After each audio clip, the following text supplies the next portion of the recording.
What's going on, guys? Welcome back to another video with the truck. Finally got the semi wheels back on the truck, as you can see, and we're gonna go and take it for a test drive to see if there's any vibration still or what's going on. So pretty much got everything back together, and we'll see what happens. All right, so aside from needing an alignment, which I'll explain a little bit when I get back, get up to speed, 55, and there's a little bit of vibration here and there, but not feeling too bad. I can still feel something.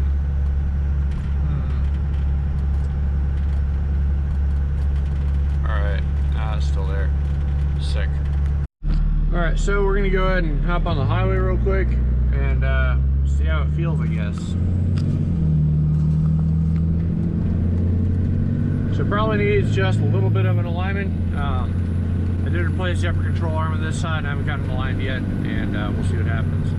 Now, at this point, I'm going to go ahead and kind of just explain a few things. So, wheels and tires have been off for this long because I've had a problem with Priority Tire. That's where I got the wheels or the tires from, and I still haven't got it resolved. Basically, they sent me a lumpy tire. I'll just go ahead and throw in the clip real quick.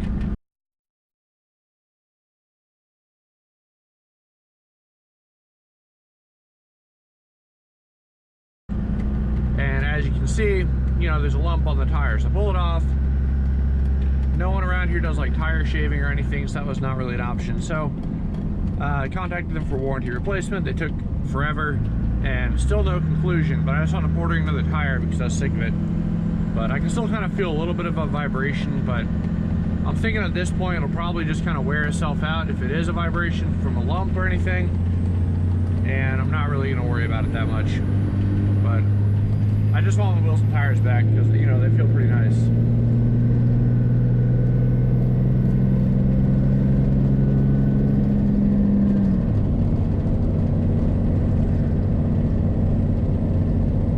Yeah, I mean, there's definitely, it's nowhere near as bad as it was before. It's actually not bad. At 70, actually, I think this is probably acceptable. In all honesty, it really doesn't. No, this isn't bad. I don't think it's totally perfect. There's still a little vibration here and there, but I mean, last time you saw like the whole freaking truck was rattling around. This is not bad. So, a little bit. So I'm thinking at this point, just because they are rather, you know, thicker off-road tires, they're a little bit budget, so they're not like perfect.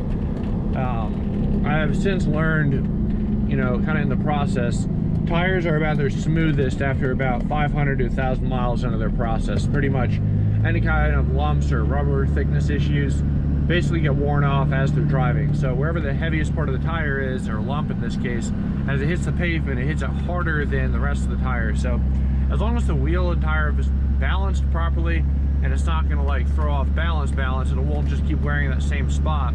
They'll generally wear off their whatever high patch or anything like that, usually within 500 miles, and then we should be good to go. So that's kind of what I'm going to hope for, and we'll see what happens with that. But let's go ahead and get back to the house, and then we'll go ahead and call it good. New transmission's been doing great, by the way. Haven't really done anything crazy. I am looking forward to getting you guys some like miles, you know, miles to the gallon of how they've changed with the wheels and tires and whatnot. So we just kind of drive this thing for a bit and see what happens. So, like I was saying, I mean, that's really about it for updates on the wheels and tires. Let's go ahead and get back to the house. I also got to do an oil change, and it should be it for the truck. So, I mean, there is still definitely some vibration, but I'm hoping it kind of smooths itself out, and we should be good to go. So I will say, as far as ride quality goes, in terms of like ride comfort, aside from the vibration, even though these are a lot less rubber than the stock factory tires, in terms of thickness, they actually ride a lot smoother. I'm not entirely sure why that is. Could be a couple different reasons, maybe softer rubber compound, I don't know. But in terms of actual like smoothness, hitting bumps and everything like that, it's actually a lot less harsh than the factory ones, which is surprising. I was not expecting that. And it could also be the tire pressure a little bit.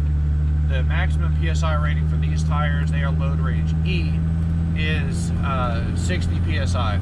And the factory, I think their F-rated tires are rated to, if I'm not mistaken, it's 80 PSI front and 60 rear. So I'm running 60 all the way around. Again, the weight rating on the tires for 23 or 2,400 pounds per tire. So it's more than enough for this truck. Like, there's no way that, you know, like 5,000 pounds in the front of the truck. It's not that heavy.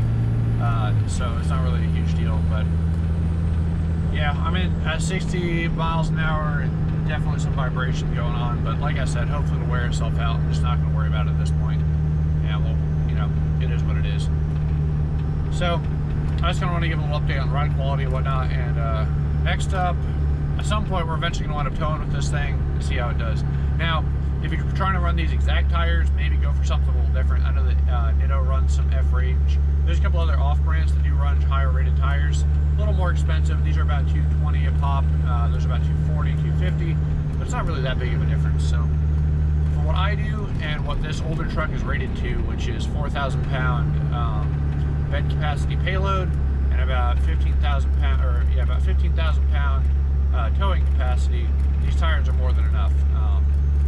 But once again, if you get into these newer dualies that have like 30,000 pound towing capacity, you probably want something with, you know, a lot more of a higher rating. So just my 2 cents on it. All right, so I just got back from the test drive and everything feels pretty good, I will say. So what I wound up replacing was the upper control arm. This guy right here, I wound up going to a junkyard and just grabbing one because I was sick of trying to find these things. They're not too expensive, but for an inexpensive one, it's about 36 bucks. For an expensive one, about 100 bucks. And really the big expense difference is what type of ball joint is on the end of it. So I already had good ball joints, so I just wound up grabbing one of these things. But let me show you the old one and I'll show you exactly why I was. All right, so in the garage, let me just show you why we're having problems real quick. So these are actually brand new bushings. Well, they're not quite brand new anymore, but they've been in the truck for a little while. Rubber's good and everything, but the problem I kept having was, let's see, it sits on this way. So this rear one, I don't know if you can tell in there, but there's a little bit of a lip and a second lip.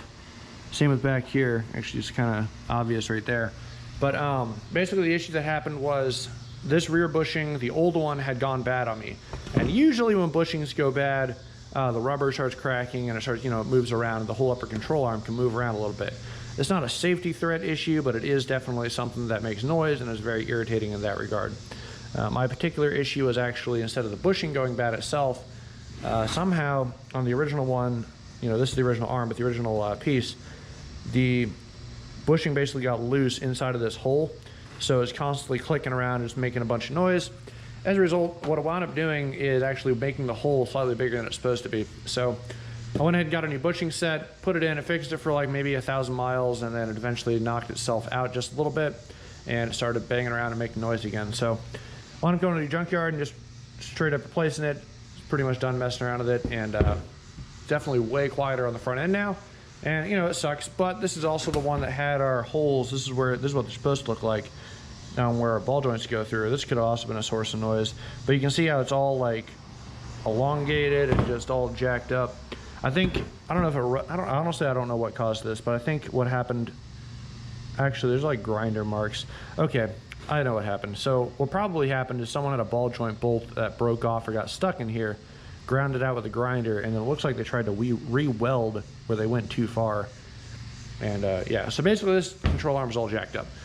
So we're done with that. I'm messing around with it. I do have Amsoil. We're gonna do oil change, not in the video. I'm just gonna knock it out on my own time. So the truck, all in all, feels pretty good. It does have a little bit of a vibration with the wheels and tires on there. I'm pretty sure, I'm almost positive at this point, it's probably one of the front ones, and there's probably a slight irregularity in the rubber. Once again, like I said, it is a cheaper rubber. It's not like a Nitto or a better quality one. So odds are pretty high that it's just a cheaper mold, and it's just something that I'm gonna have to accept at this point. So it should smooth itself out. And basically what happens is the heaviest part of the tire, or wherever there's a lump, is going to be hitting the pavement harder than the rest of the tire. So in theory, it should grind itself down a little bit, just based on normal wear and tear. From what I've read, when you get new wheels and tires, it can happen. Basically, you're going to get your smoothest ride after about 500 miles. Within about that time of highway use or whatever you're doing, it should take off enough rubber to get all the high spots off and everything, and you'll have a pretty smooth rounded tire. So all in all, not too bad. I do like the way they look, way better than the stock ones. I'm gonna hold on to the stock ones in case I decide to go back. Not totally sold at this point. I might decide to go back to stock just for ease of replacement tires and alignments. Trying to get these things remounted and everything was a pain in the butt. I might try to figure out some way to do it myself. The alignment, not so much. The balancing, if I do balancing beads, or they have these centric rings that I was looking into, they're pretty good, so I might not even need to worry about that. Mainly it's just mounting and demounting the tires. If I can do that myself, should be good to go, but it is a little bit of a pain in the butt, so I gotta figure out a good way to do that. I've seen people do it with crowbars and other stuff, and like, if it takes a day, it takes a day, but we'll see. If I can figure out a good way to do it myself, I'll go ahead and do it myself, and then I'm probably gonna keep the wheels and tires, because that'll be the lowest maintenance way to do it. But if it keeps having issues, then I'm probably gonna go back to the stock ones, and we'll just call it there. You know, a good venture to go down the road, but you know, practicality wise, is make the truck a lot wider. So I don't know, but that's kind of a rant. Sorry about that. Anyway, like I was saying, thanks for watching, guys. Take it easy, and I will see you in the next video.